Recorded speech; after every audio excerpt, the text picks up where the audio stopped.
dominicanos en todo el territorio de la República y en ultramar en la costa este de los Estados Unidos de América, e igualmente a todos sus habitantes de habla hispana. Hoy, martes 4 de marzo del año 2003, les traemos otra edición de Agenda Nacional.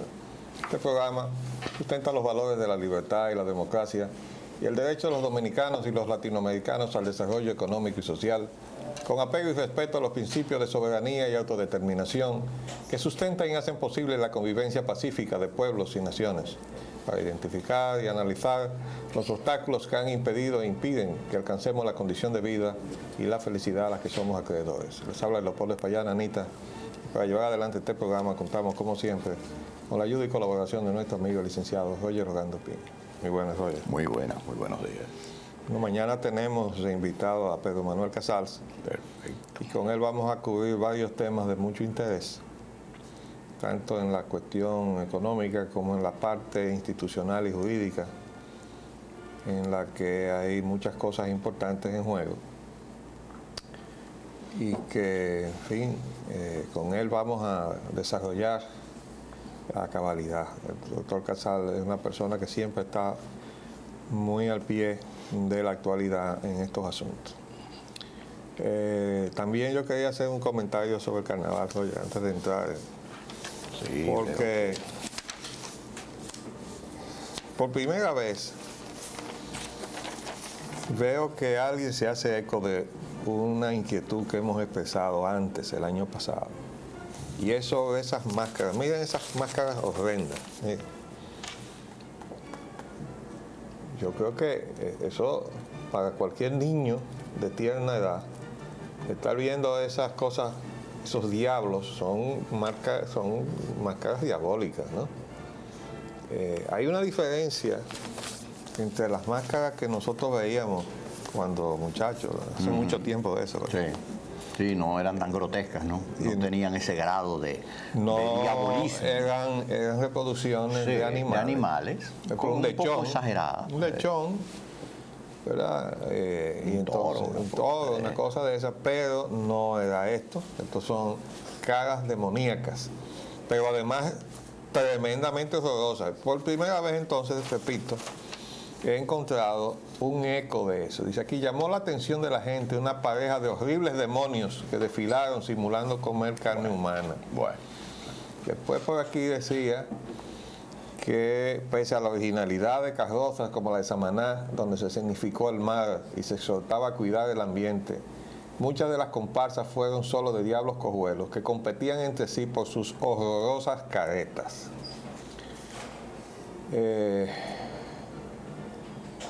Pues bien, pero eso no solamente fue lo único que se percibió ahí, sino que ahí salieron, no la vamos a mostrar, mujeres despojadas, totalmente descubiertas, ¿verdad? En sus partes íntimas.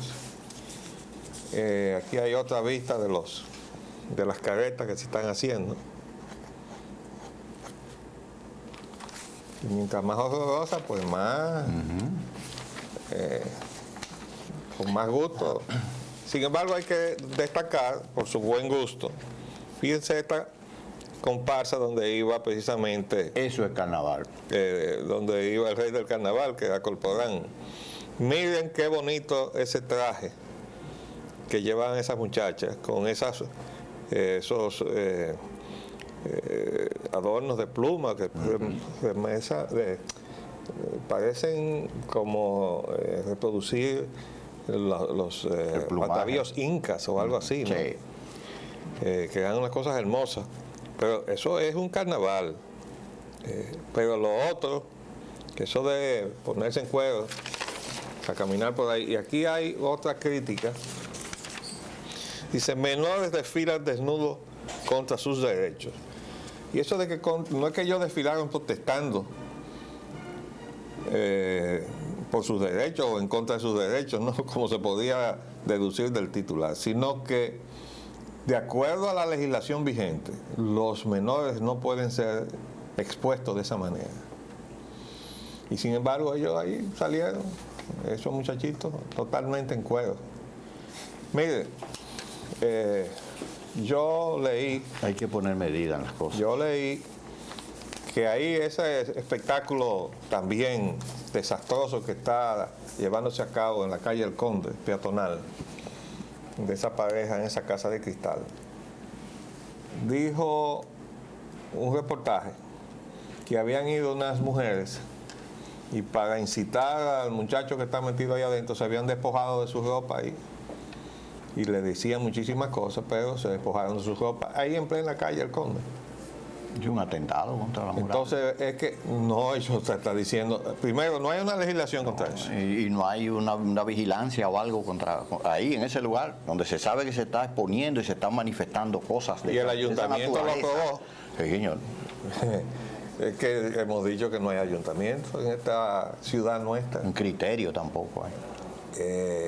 Óigame, y no hay orden público, porque yo estoy seguro que no han sido derogadas las disposiciones que pautan ciertas, vamos a decir, ausencia de vestimentas, como atentado al pudor, y que alguien pueda quitarse la ropa en medio de la calle del Conde o en medio de cualquier calle. Eso tiene que ser inmediatamente reprimido por un agente de orden público. Es que tampoco tenemos Policía Nacional. Y si la tenemos, la gente es el gran ignorante. Exacto. De que es parte de su obligación hacer cumplir esas disposiciones. Bueno, nosotros hemos dicho muchas veces que no vamos bien. Y no vamos bien. En ningún nivel de las expresiones o del ejercicio de la función del Estado. El Papa y la paz. El Papa Juan Pablo II clamará por la paz en las Naciones Unidas. Ya envió a un delegado especial. Bueno, envió a un delegado, pero oigan esto. Dice, Juan Pablo II pedirá la oportunidad de dirigirse personalmente ante el Consejo de Seguridad de las Naciones Unidas si su mensaje al presidente George Bush no lo convence de renunciar a la guerra contra Irak, informó el lunes a la AFP una fuente diplomática vaticana. La eventualidad de un discurso directo del Papa en Naciones Unidas fue mencionada seriamente durante la entrevista del soberano pontífice con el secretario general de la ONU, Kofi Annan, hace 2 semanas en el Vaticano, agregó la misma fuente. El cardenal Pío Lagi viajó de Roma el lunes por la mañana rumbo a Washington, llevando una carta de paz del Papa que deberá entregar al presidente estadounidense. El cardenal Lagi, ex nuncio apostólico o embajador en Washington y amigo de la familia Bush, espera ser recibido el miércoles. Cardenal Lagi, amigo personal de los Bush desde la época en que fue nuncio en Washington, de 1980 al 88, hará todo lo posible para convencer al presidente de que un ataque unilateral por fuera de la ONU contra Irak es un crimen contra la paz, había afirmado el ministro de Relaciones Exteriores del Papa, Monseñor Jean-Louis Taurán. Bueno, si el presidente de Estados Unidos da lugar a que el Papa se mueva a Nueva York a hablarle al Consejo de Seguridad, y si eso no es suficiente para detener la guerra, yo pronostico que el costo de la guerra va a ser muy alto para los Estados Unidos. En muy todos alto. Los términos, económicos, morales, en todo sentido. En todo sentido. Además, ya hemos dicho que si lo hace al margen de las Naciones Unidas, pasando por encima de las Naciones Unidas, porque fíjense bien que por lo menos hay 3 países que han dicho que van a vetar una resolución en la cual se autorice a ir a la guerra contra Irak. Ahí está Francia, ahí está Rusia, Alemania. Y está Alemania. Bueno, Alemania no es miembro de los 5 miembros permanentes, pero China sí. Pero China sí. Entonces, ¿qué pasa si los Estados Unidos, pasando por encima de ese veto, se va a la guerra porque sí? Porque nosotros decimos que hay que ir a la guerra. Bueno, se coloca en un plano de ilegalidad, de haber vulnerado el derecho internacional público, establecido y reconocido por la comunidad de naciones. Y habrá perdido, y es el costo más alto, su lugar como paradigma de democracia. Porque ningún gobierno democrático donde más de 100 consejos de ciudades y condados, incluyendo a Los Ángeles, a Chicago, Detroit y Filadelfia, va a la guerra con esa opinión de su pueblo en contra, y eso se llama un gobierno democrático. Y volvemos a traer a reflexión de todos las palabras del presidente y general de 5 estrellas, Dwight Eisenhower, sobre la necesidad de que la seguridad y la libertad puedan prosperar juntas. Si eso se pierde, vamos a ver muchas cosas en los Estados Unidos. Vamos a seguir. Depredando el patrimonio monumental en nuestro país. La palabra de los lectores, depredación histórica. Los vecinos de la ciudad colonial dirigieron esta misiva al periódico El Caribe del lunes 24. La indignación y la tristeza que sentimos es tan grande que hasta nos resulta difícil escribir estas pocas líneas. Arrasaron con los árboles centenarios que había en el patio de la Casa de Bastidas. Ningún gobierno se había atrevido a cometer semejante acto de barbarie, pero este acaba de cometer otra vileza. Es un acto irreparable de ignorancia por parte de las autoridades que pone de manifiesto su total irrespeto hacia la ciudadanía, el país, el medio ambiente y la historia. Son depredadores impenitentes los vecinos de la ciudad colonial. Bueno, ahí se atribuye al gobierno la responsabilidad.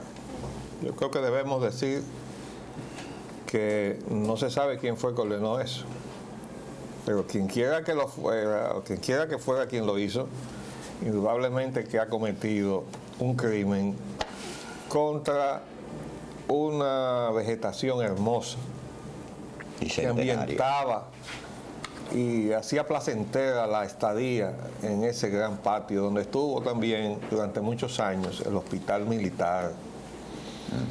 Ahí estuvo incluso cuando, y ahora se va a celebrar el día 23, un nuevo aniversario de la Revolución de 1903, en donde mi abuelo tuvo una gran participación cuando se levantaron los prisioneros de la Torre del Homenaje y tomaron la fortaleza y luego tomaron la ciudad.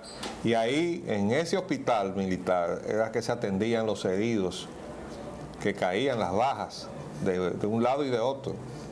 Iban a parar ahí. Y ahí también llegó a ejercer mi padre cuando entró al Cuerpo Médico Militar como primer teniente allá por el año 1933. Y ahí esos árboles se mantuvieron todo ese tiempo y ahora encontraron una mano que los cortara. Es la misma mano que está cortando árboles por todas partes, pero hay muchas responsabilidades que establecer antes de llegar al último nivel, que es la del presidente. Yo dudo que el presidente haya ordenado eso. Pero de ahí para abajo podemos encontrar muchos responsables. Y ojalá que el presidente se entere de esta barbaridad y saque a alguien de donde debe sacarlo, ¿verdad? Del carguito que tiene. Sí, señor, que no ha sabido ejercerlo. Los retiros militares. Retiran militares. Y retiran 17 generales y 400 militares. Bueno, eso está en la primera plana del periódico de hoy. Realmente,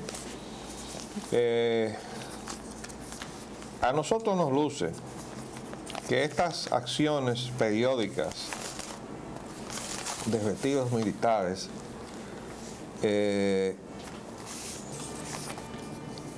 se hace sin que esto responda a una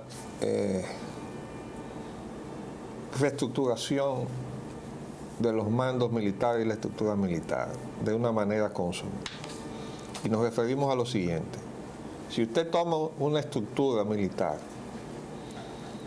donde están los distintos destacamentos con sus jerarquías en términos de la cantidad de soldados, de personal que están asignados a cada uno de esos elementos de esa estructura hasta llegar arriba, usted va asignándole a los mandos de cada uno de esos elementos un rango, hasta llegar al rango más alto arriba. Es decir, que la estructura militar y los rangos de los comandantes tienen que tener una consonancia. Y el examen a la ligera de lo que es nuestra estructura militar con respecto al número de generales que tenemos, y ya lo habíamos comentado en otra oportunidad, hacía más que evidente que nos estaban sobrando muchísimos generales, muchos generales. Y comentábamos que una de las principales preocupaciones del actual secretario de las Fuerzas Armadas era buscarle sitio a tantos generales. Y entonces veíamos cómo él inventaba una serie de estructuras de apoyo y de asesoría, y era como colocando a aquella gente, además de que mandó a una gran cantidad de ellos a la frontera. Pero ahora de repente se da de baja esta cantidad de generales. Bueno, yo quisiera decir que el país necesita la profesionalización de su estamento militar. Y además necesita protegerlo de los vaivenes de la política, porque a la hora de nones, y sobre todo con el advenimiento de la democracia y la alternabilidad en el poder, créanme que yo lo sé, porque a mí me tocó bregar con ese problema para que don Antonio Guzmán pudiera subir al poder, que a la hora de nones aparecen muchos militares buscando hacer contacto con el que viene a ejercer el poder, para ver si logra que lo pongan en una posición de mando, porque las posiciones de mando tienen sus ventajas económicas. Además del hecho de tener el rango, ¿no? Que todo militar quisiera llegar a terminar su carrera con el mayor rango contemplado en la estructura militar, que es la del teniente general cuando sea secretario de Estado de las Fuerzas Armadas. Pero yo veo y observo con preocupación una proliferación de mayores generales. Hay una enorme cantidad de mayores generales, señor. Y en esto que se ha producido, se han retirado 17 generales, pero se han promovido otros. Yo no los he contado, pero no me sería nada extraño que se haya promovido a igual cantidad de los que se sacaron. Con lo cual el problema inicial de tener más generales de la cuenta se queda igual. Quiero decir que cuando subió al poder Antonio Guzmán, creo que había 42 generales que había dejado Balaguer, porque Balaguer no le quitaba el uniforme a nadie. Entonces se creaba una especie de entaponamiento en los rangos, porque él los movía de los mandos. Fíjese que hay una diferencia entre mando y rango, aunque debería haber una concordancia. Es decir, usted tiene el rango de mayor general, bueno, eso le corresponde al jefe de Estado Mayor de una de las armas, o del Ejército, de la Marina, o de la Aviación. Y el rango de teniente general al secretario de las Fuerzas Armadas. Y bueno, y a los subsecretarios también. Entonces usted tiene 3 subsecretarios de las Fuerzas Armadas con rango de mayor general, pero ahora hay muchos mayores generales que no están en ninguna de esas posiciones. Entonces ese es un problema, porque entonces comienza a desvirtuarse la responsabilidad inherente al rango y al mando. Y entonces habrá un mayor general con mando y allá habrá 20 mayores generales sin mando, pero aspirando a la posición del mando. Y eso no es bueno. Entonces esa gente se pone a cortejar a la política, es decir, a los políticos, para ver si logra que un mandadito por turno en el oído del presidente de turno lo coloque en posición anotadora. Eso destruye la disciplina de las Fuerzas Armadas, socava lo que es la convivencia entre los oficiales de las Fuerzas Armadas y los coloca uno frente a otro como contendientes en una pugna que no tiene nada que ver con el legítimo derecho y la aspiración de progresar en su carrera, que además está supuestamente protegida por el escalafón, ¿no? Se supone, sí. El escalafón es un mecanismo que premia la antigüedad y premia el mérito o la capacidad. Y entonces hay un puntaje que, y sobre todo en la antigüedad, es muy respetada, o se respetaba hasta hace poco, ¿no? Es decir que cuando venía una plaza se le daba la oportunidad al que tenía más antigüedad. Si venía un ascenso, hay una cantidad de mayores, bueno, pues venía una posibilidad de teniente coronel, entonces se le daba al más antiguo. Y así sucesivamente, es decir, que son mecanismos para establecer lo que se llama la carrera, así mismo como se está intentando inútilmente establecer para la parte civil la ley de servicio civil y carrera administrativa, donde los empleados públicos puedan ir promoviéndose, atendiendo a su mérito y atendiendo a su capacitación y atendiendo entonces a su antigüedad en el salario que perciben, en las oportunidades de ascenso, etcétera. Esa es la aspiración que debería tener el país, y en eso debería haber habido un compromiso total de todos los partidos políticos para perseguir la profesionalización tanto en la parte civil de la administración pública como en la parte militar. Yo quiero decir que yo tuve la oportunidad de hacer recomendaciones de mandos militares, y la persona que yo recomendé para el mando de la Marina fue casualmente un amigo, que fue entonces comodoro, que se ascendió, bueno, entonces no era comodoro, ya se había eliminado el cargo, era contraalmirante, Francisco Antonio Amiama Castillo. Pero Frank, Amiama y yo éramos amigos desde hace mucho tiempo. Yo le dije a él, tú no estás en ese cargo porque somos amigos, sino porque tú eres la persona más apta para ir a esa posición. Y lo demostró de esta manera. Miren qué concepto de profesionalidad. Cuando él fue a ser removido del cargo de jefe de Estado Mayor de la Marina, él pidió que se le pasara inmediatamente a retiro. Y me explicó a mí y a sus amigos que él no podía aceptar ninguna otra posición porque eso era estar por debajo de lo que en términos de la estructura de la Marina significaba haber estado al frente de la jefatura de Estado Mayor de la Marina. Y yo no puedo ahora ser subalterno de quien yo fui jefe. Entonces, si yo no voy a subir, es decir, a la posición de la Secretaría de la Fuerza Armada, entonces debo retirarme, porque así se hace en todos los ejércitos organizados del mundo. Y me dijo otra cosa también. Me dijo, yo hice mi carta de renuncia y la tenía en una gaveta y lo único que le faltaba era la fecha. Y todos los días cuando yo llegaba a mi oficina veía la carta para yo recordarme que estaba ahí de paso. Eso es un concepto de profesionalización militar. Yo no conozco ningún otro caso como el de Frank Amiama. Y ojalá que hubiera mucha gente con ese concepto, porque quizás ese apelotonamiento de generales que están aferrados a su posición, pero presionados por la politiquería, no se daría en el caso de la República Dominicana. Vamos a hacer un paréntesis y volvemos.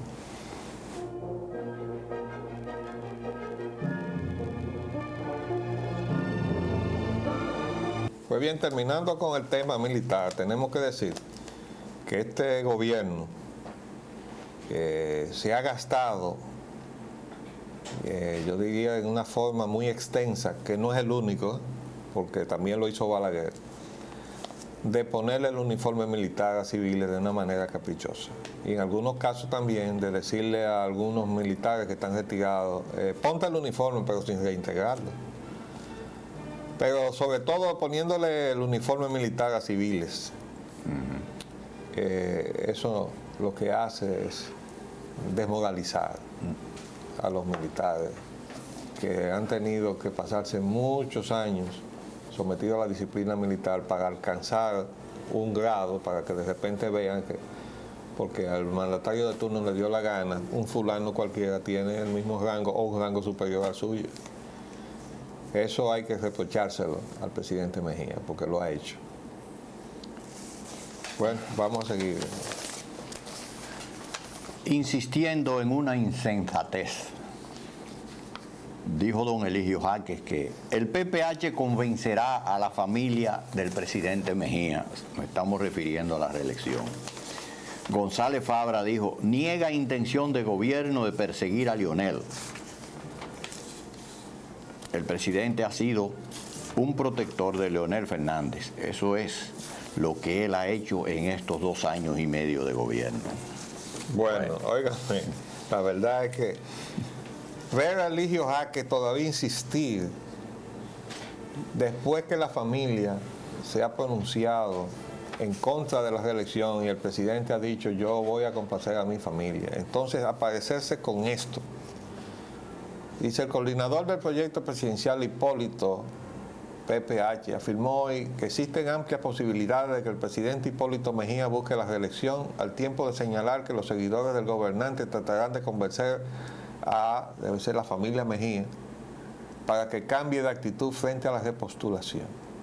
Daniel Eligio Jaques dijo que la reelección puede ir porque para el 2004 no hay nada definido, a pesar de que Mejía insiste en que no buscará un nuevo mandato, pero el PPH procurará un acuerdo con su familia que objeta la iniciativa. Óigame, hay que ser muy inconsciente para hacer lo que está haciendo Eligio Jaques, porque le está diciendo al presidente que el presidente dice una cosa y es otra. O sea, eso es lo que le está diciendo al presidente. Porque está diciendo que el presidente va a ir. El presidente ha dicho que no. Y además la familia se planta, comenzando por la primera dama, nuestra amiga Rosa, y le ha dicho, no, nosotros no queremos que tú vuelvas a ser presidente 4 años más, le ha dicho al marido, a Hipólito. Y sus hijos le han dicho lo mismo. Y él dice, voy a complacer a mi familia para que salga este señor a decir que van a convencer a la familia, ¿no? Y además el otro día dijeron que los nietos, habían dicho, los niños, esos pobres muchachitos inconscientes, que habían dicho que no, que ellos no estaban conformes con 4 añitos, ¿no? Sí, que le quitaran la reelección a su abuelo. ¿Usted cree que es posible que se juegue con eso? Pero el colmo es... A nivel de niño. Sí, el colmo es lo de González Fabra. González Fabra viene ahora a confirmar lo que nosotros hemos dicho todo el tiempo. El presidente Hipólito Mejía es el que ha mantenido protegido a Leonel Fernández y a su círculo más cercano, por la sencilla razón de que si el círculo cercano de él va a parar a un tribunal indefectiblemente, eso va a llevar también a Leonel Fernández a ese mismo tribunal. Pero él lo dice ahora el director de Información y Prensa de la Presidencia, González Fabra. Dice que aclaró que el gobierno no hay intención de perseguir al expresidente Leonel Fernández, aunque aseguró que hay evidencia de corrupción en la pasada gestión que involucran al exmandatario. ¿Qué significa eso que está diciendo este funcionario?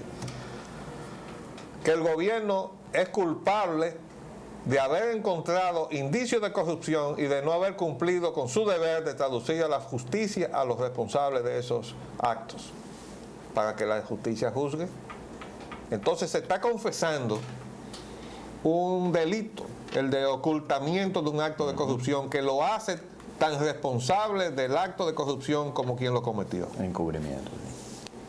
Entonces, este señor está diciendo que el gobierno ha incurrido, todo el gobierno, pero ha puesto al presidente en esa misma posición. Entonces, yo no sé qué clase de funcionario que tiene Hipólito Mejía.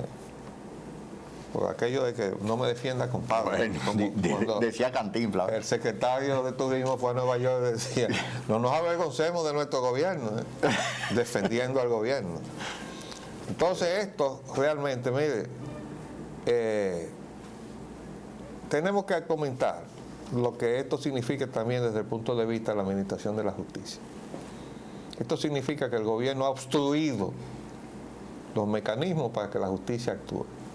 Y esa fue la situación que dio al traste con la gestión de Virgilio Bello Rosa, que duró demasiado tiempo en el cargo, después que el fiscalito del distrito le soltó la gente que le mandó preso. Ahora está pasando algo interesante.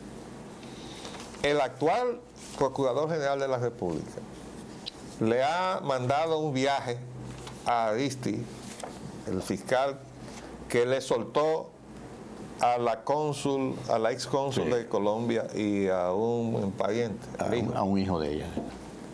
Porque él se lo mandó preso y el fiscal se tomó la atribución de soltarlo.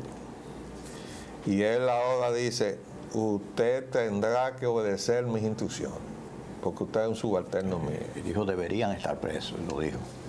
Y le dijo, y usted va a obedecer mis instrucciones. O sea, se lo dijo de una manera que yo tengo que reconocer que tiene más carácter que el amigo Bello Rosa que se fue, que nunca le oí decir esas palabras.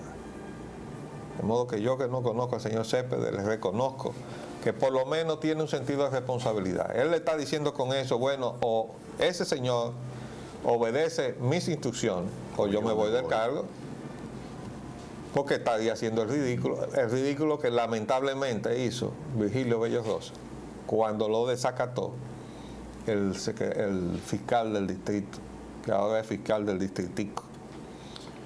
Entonces, todo eso está detrás. Además, eso de decir que la justicia no es independiente. Bueno, no es independiente si el Ministerio Público está en manos del Poder Ejecutivo. Claro. Y entonces el Poder Ejecutivo les dice, lleve adelante ese caso, o archívelo, o métalo en el zafacón, o resucítelo, atendiendo a cuestiones de política. Entonces el Ministerio Público no es independiente en términos de ayudar a que se administre justicia ante hechos que ameritan que actúe la justicia.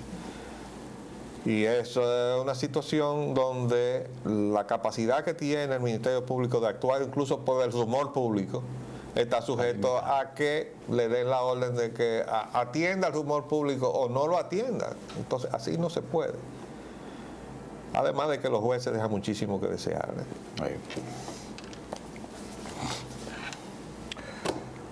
Molotov lesiona 15 pasajeros de guagua. Esto en referencia a nuestro clima social imperante. Bueno, Roger, yo un no sé desaprensivo. ¿Cómo es posible que estemos...? ¿Y con qué objeto? ¿Qué tipo de acto es ese? Mire, yo no sé, esto para nosotros, en este programa que hemos rechazado el terrorismo en todas las latitudes y de todas las envergaduras, creemos que es un arma innoble que amerita la sanción mayor posible. No entendemos cómo puede haber aparecido aquí alguien que con el motivo que sea haya producido una situación como la de este atentado. Tirarle a una guagua una molotov para producir una cantidad de heridos. Una bomba incendiaria. Entonces yo realmente veo con mucha preocupación, y aquí donde están algunas imágenes de los heridos quemados, ¿verdad?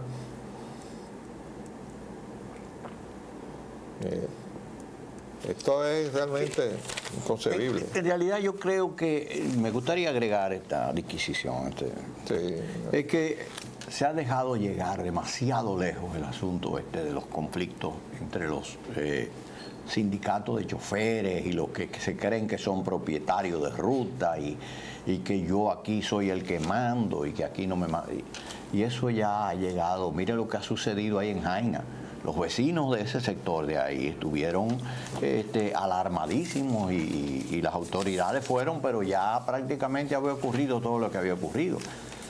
En donde 14 guaguas, entre ellas 4 guaguas nuevecitas de las que acababan de ser entregadas por el programa de Renove. Un programa muy cuestionado. Muy cuestionado, dicho, en todos los aspectos, porque sin ninguna planificación para empezar. Pero después los cuestionamientos sobre corrupción son de la orden del día. Entonces, eso se ha dejado llegar a estos extremos.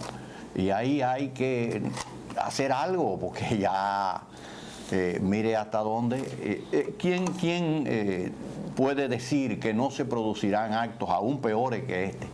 por precisamente esta situación que hay entre ellos ahora mismo de conflicto. Pero tú sabes que todo esto tiene antecedentes, que viene incluso de la gestión de Balaguer, Sí, porque los sindicatos de camioneros en los muelles, con el control de la carga que salían de los muelles, llegaron a caerse a tiros, porque había sindicatos protegidos y había jefes militares ligados a esos sindicatos porque eran los dueños de los camiones. Entonces... Se decía que tú una hermana del propio presidente. Bueno, pero llegaron a tirarse tiros, y hay algunos de ellos que están por ahí muy campantes. Entonces, ese es el problema. Nosotros vamos como derivando en una cuesta enjabonada hacia abajo. Repetimos, no vamos bien. El sainete político, este es el capítulo que a mí más me gusta.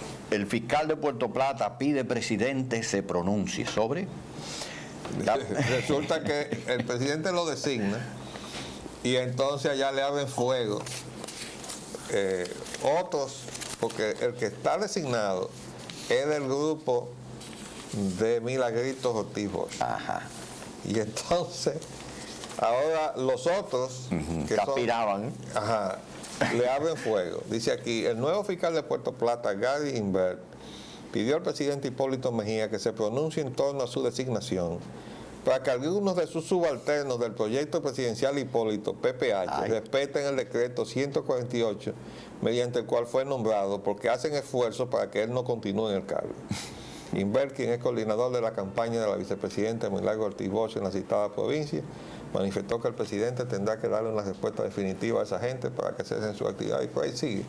Entonces, fíjense ustedes cómo las pugnas por cargos, y en este caso es el PPH el que está insurreccionado allá contra el presidente. Sí. El PPH. Porque esa designación. La gente del presidente. Del propio presidente.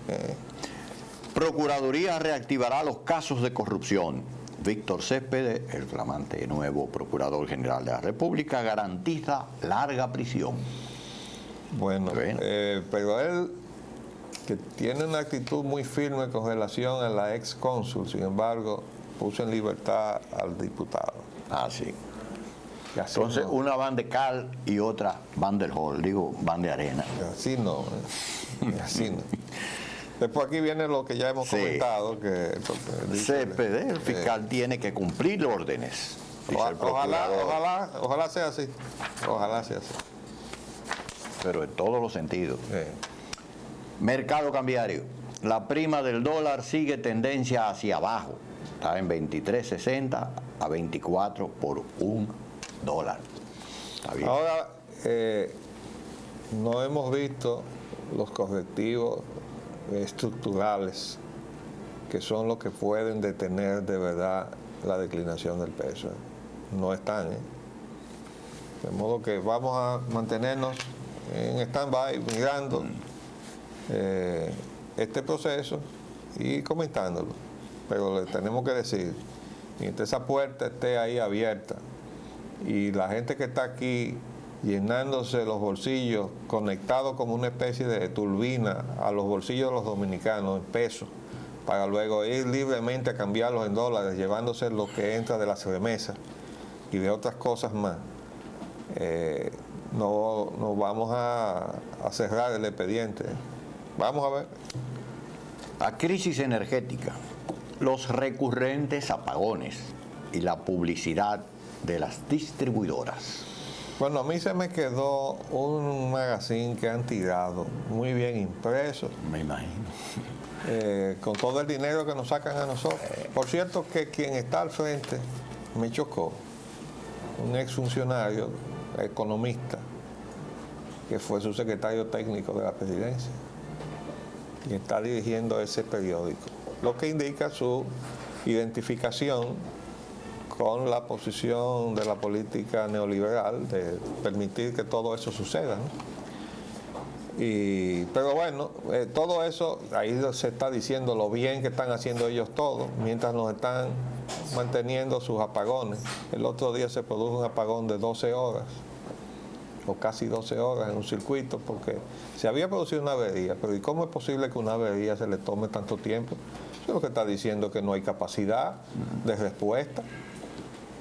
se necesita agilidad frente a las averías. Las averías deben ser arregladas prontamente. Eso es lo que dice que hay una capacidad técnica y una organización que permite localizar rápidamente la avería y resolverla. Pero que haya una avería y usted se pase ahí casi 10 horas, 8 horas, 6 horas, pero no, pero un transformador se cambia en 1 hora. No es posible. Pero seguimos en lo mismo. Igualito. Proponen un plan para compensar el alza de la luz. El señor presidente debe decidir si se liberará del incremento a todos los consumidores o solo a la clase media, ¿sí? Porque él dijo que la clase media estaba cargando pesado. Sí, esto hay una situación. Yo traje este reglamento, miren. Este es el reglamento de la ley de hidrocarburos. Y de acuerdo con este reglamento, se determina el precio de los combustibles. Y yo quiero decir, con relación a los precios que nos ponen toda la semana, que eso responde a esa fórmula que está ahí. Mírenlo ahí. PPI es precio de paridad de importación, igual a FOB, que es precio libre a bordo, más el flete, más cargo bancario, más toda una serie de cosas que van llevando hasta el precio final, que es el precio interno, ¿verdad? Pero dice aquí, párrafo, esta fórmula podrá ser revisada y modificada una vez entre en vigencia y se observen los efectos en el mercado de hidrocarburos, en la finanza del Estado Dominicano y en los ingresos de los consumidores. ¿Y por qué no se hace? ¿Por qué no se modifica la fórmula esa? Ya hemos dicho que ese precio FOB que se saca de la publicación del Platts, aquí está, FOB, libre a bordo, ¿no? Basado en la publicación Platts USGC Waterborne, que quiere decir transportado por barco, de los días martes de la semana anterior. Pero esos son cotizaciones de la bolsa y esos son los precios que nosotros compramos. No. Entonces, ¿por qué no se verifican las facturas comerciales certificadas por los cónsules? Claro. Para determinar a cómo es que nos están vendiendo los gobiernos con los cuales tiene relaciones este gobierno, porque la industria petrolera mexicana es del Estado mexicano y la venezolana es del Estado venezolano. Cosa que nos favorece. Y entonces, ¿cómo es posible que nosotros no sepamos a qué precio nos están vendiendo? ¿Así es la cosa? No, no es así. Lo que pasa es que hemos permitido que sea así. ¿Para qué? Bueno, pues para que las petroleras, las compañías extranjeras que están aquí, que por cierto, se retiró Pedro Pablo Cabral de la Shell. Yo le deseo que ahora esté tranquilo. Pedro Pablo y yo estábamos en bandos contrarios y tuvimos grandes enfrentamientos. Él defendiendo lo que tenía que defender, que era la Shell, claro, y yo defendiendo lo que tenía que defender, que es al pueblo dominicano. Y esa era mi función ahí como representante del Estado. Yo soy muy censor de muchas cosas que se hicieron bajo la responsabilidad de Pedro Pablo Cabral, pero en lo personal no tenemos absolutamente nada, al contrario, porque su familia es una familia que me parece, además de aprecio personal, afecto a muchos de sus miembros. Pero Pablo Cabral sirvió muy lealmente a los intereses de la Shell. Ahora se retiró, espero que tenga ahora tranquilidad y que no haya dejado nada de lo cual tenga luego que sentirse mal, ¿verdad? Esperamos que así sea. El gobierno pide que se aplace el alza de la luz, pero al mismo tiempo el gobierno busca atenuar el alza en la energía eléctrica. Se necesitarían entre 700 y 800 millones de pesos para compensar ese aumento que el gobierno está pidiendo que se aplace. Pero lo mismo que yo le digo ahora con relación a los precios de los combustibles, se lo digo con relación a la energía. Porque incluso en el caso de la energía, no hay una reglamentación, o sea, la Superintendencia de Electricidad no ha reglamentado cómo fijar el precio con relación a los precios de los combustibles, sino que eso está en los contratos que firmaron entre ellos y que luego revisaron entre ellos también, pero con presencia de funcionarios del Estado Dominicano en Madrid. Y entonces nosotros nos estamos rigiendo en la ausencia de una reglamentación. El superintendente de electricidad tiene la facultad para reglamentar eso.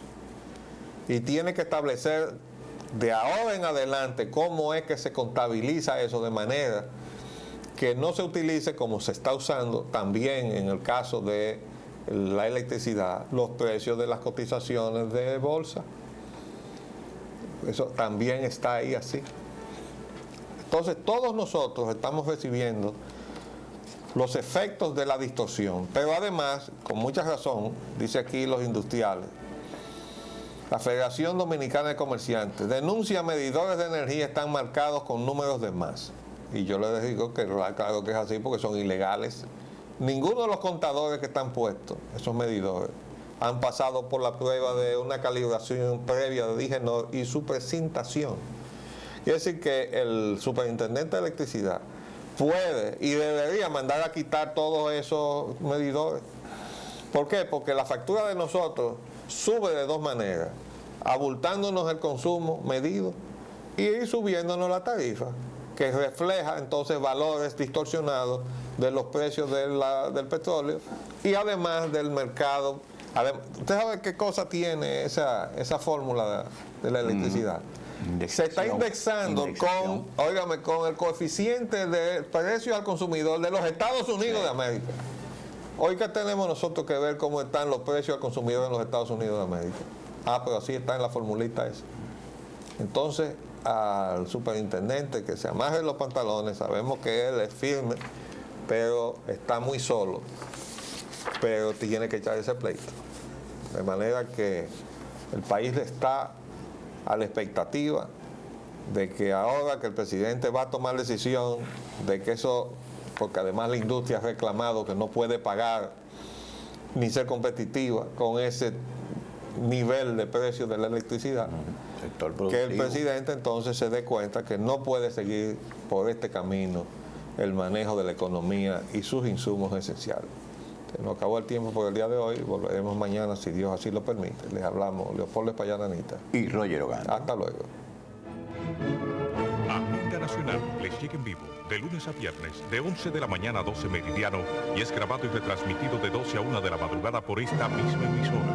Se transmite en la costa este de los Estados Unidos de América por el canal 513 de Time Warner en los estados de Nueva York y New Jersey y por el canal de AT&T para los estados de Massachusetts y de Maine y las ciudades de Nueva York, New Jersey y Boston.